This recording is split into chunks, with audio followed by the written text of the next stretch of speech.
downloads. What's up? Who we got listening? Oh, Tokyo. What's the word? Hey, likewise, sister. Look, I can't see you, but I see you. Yes, yes, yes. Stay calm. So, like early in the day, the stress levels are high. So, what I do, as soon as I wake up, I think about my rare characteristics. I think about positive past experiences. I think about positive feedback, positive compliments, because you must be obsessed with dwelling on what makes you special and what makes you rare and what makes you different. So that's a key thing early in the day, to dwell and to highlight all of the magical signs and all of the spiritual feedback you receive from other spiritual like-minded individuals. Then, let me see. I usually do different hums. Like, yeah, so like, stress or like, let me put it this way. Anytime you exercise early in the day, it stresses the body in a good way. It makes the body adaptable to stress. So like when you work out, it increases your dopamine, and your dopamine is what allows you to feel joyful or happy, and it increases your serotonin. So dopamine and serotonin, these are two chemical hormones that's released from the brain into the bloodstream that produce positive emotions or positive feelings. So the brain also releases adrenaline, which is also a stress hormone. And this stress hormone is released early in the day from exercising, and it's meant to prepare the body for any pressure or anxiety or negative emotions or adversity or negative situations. So just from exercising, you're preparing the body to be able to have the mental and emotional strength to persevere and to surpass any challenges. So that's a key thing, exercising. Or like when you wake up or you go outside, you may have social anxiety. But that's because you need to have a clear, accurate point of view of what makes you you. You need to have a clear, accurate perception of your strengths, your weaknesses, or your predictive patterns. So if you can predict that you have a thinking habit or a thinking pattern that's always telling you about self-doubt, or that's always getting you to second guess yourself, or always trying to tell you why you can't do this, or why you have this problem, why you have this issue. You want to have a premeditated solution that's on standby, and you want to have a solution-based response. So by the time the situation happened, you didn't already been consistently reminded of the solution, and you didn't premeditated your response.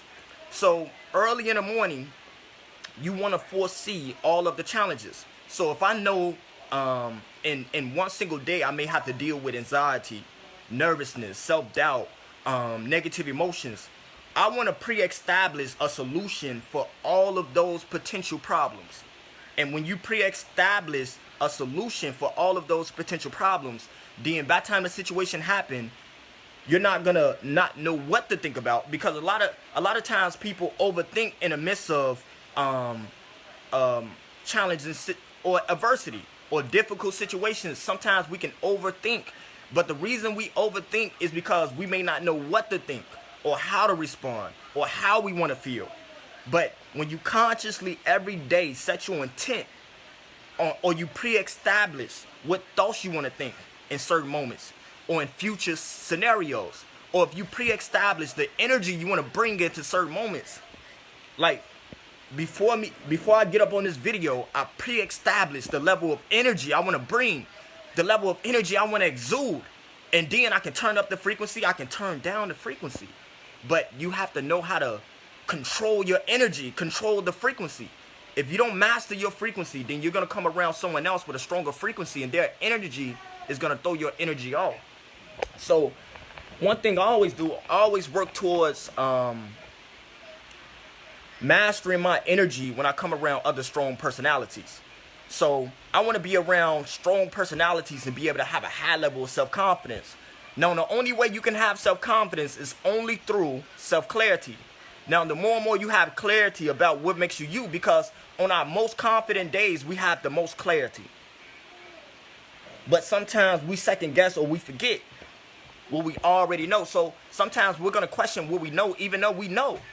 We're still going to question what we know. But it's not enough to know. You have to know what you know about what you know.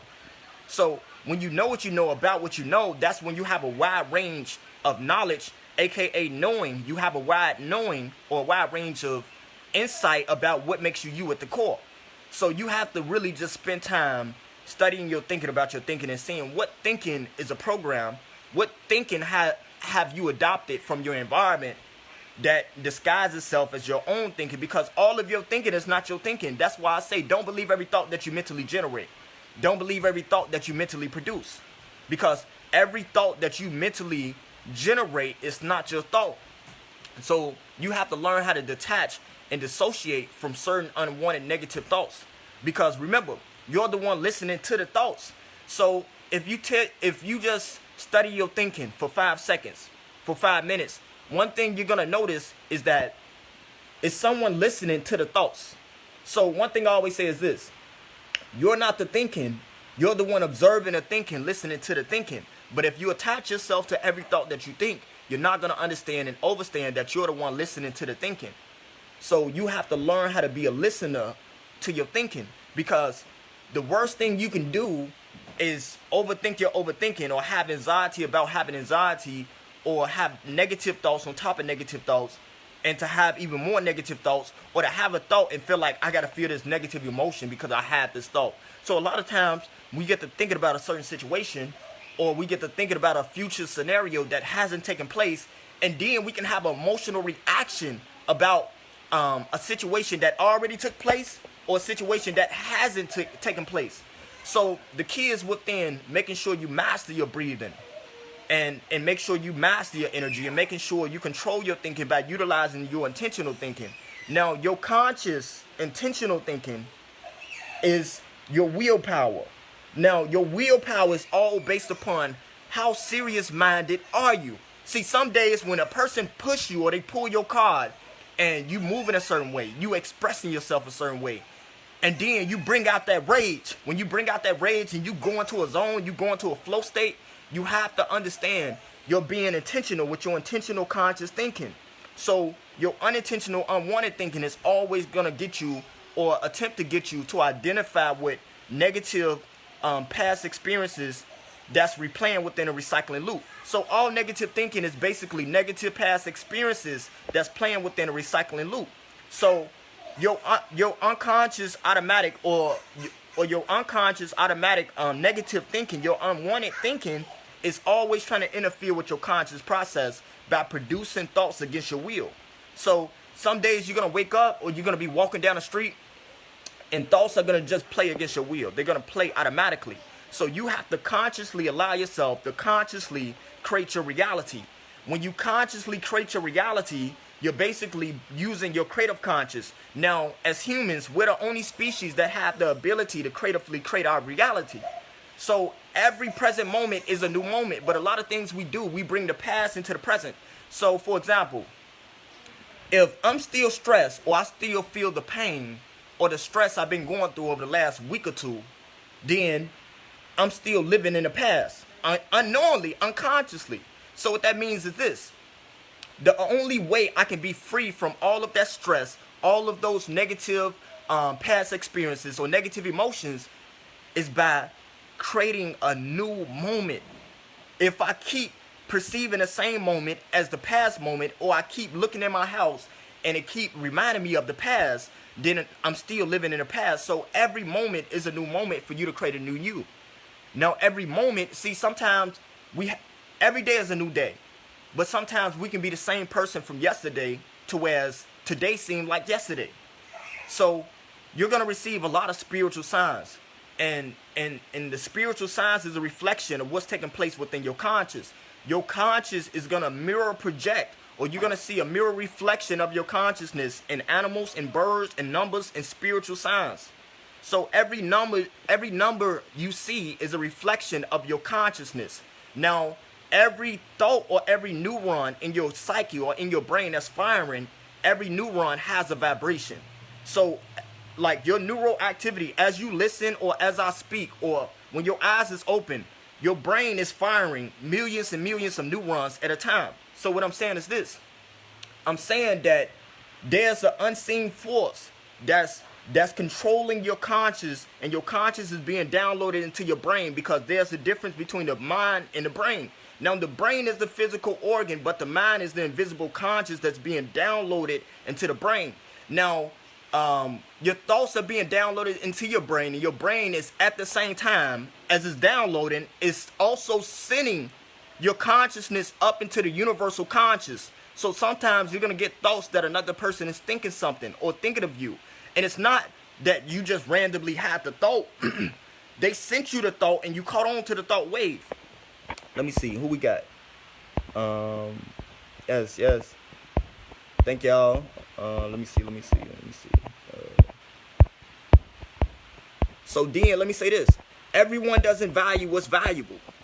Don't expect everyone to understand your value. See, you have to know this. You are a person that the world has never seen before. So how could a person know how to love you when you have a heart that the world has never seen before? You feel everything so deeply.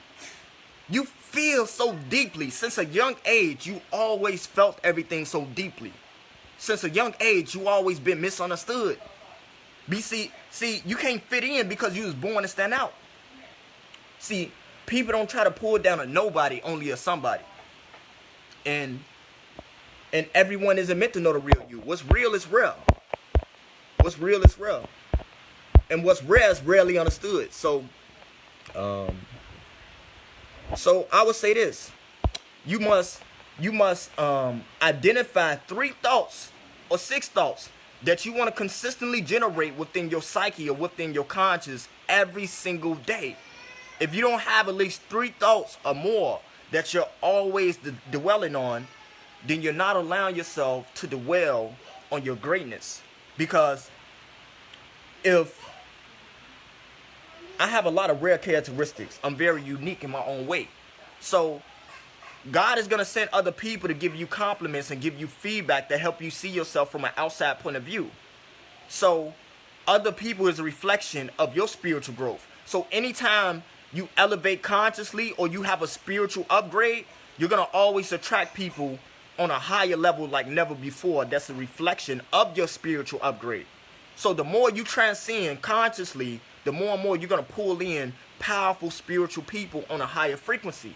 But it's a reflection of your or your elevation of your mind or your psyche. Now, I'm going to tell you this. Your brain, your DNA has been activated. When you look at the sun is closer to the earth. When you wake up, you're going to feel a certain energy in the air. When you go throughout life from now on, you're going to receive synchronicities of spiritual messages at a quicker rate. You're going to also you're going to see a lot of different animals appear when you appear. And you're going to see your consciousness being reality. So you're always bending reality consciously or unconsciously. Now, you can bend your reality into something negative. Now, the key is this. If you don't know how to control your thinking because it's unwanted, negative, automatic thinking that's interfering with your conscious process, that's only because you don't study your thinking enough. Let me ask y'all this. When was the last time you spent one day studying your thinking all throughout the day? That's one thing. That's one question. Another question is this. When was the last time you spent one whole day dwelling on your rare characteristics and your rare qualities? Because I already know the answer for a lot of people. A lot of people go throughout life and they trying to figure out life, but they never dwell on what makes them different. They never spend time thinking or analyzing and striving to see like what makes them unique, what makes them special, what makes you rare. What do people notice about you when you speak? What they notice about your energy, what they notice about your presence, what they notice about your tonality, what they notice about the way in which you move. What's he like, I want to get up. You want to get up, man? Hold on. Let me see. Yeah. He cool now. Yeah. You good, man? So look. So you must be obsessed with your redness. You must be obsessed with your uniqueness. You must embrace your uniqueness You must embrace your rareness. You must embrace your rarity. Own your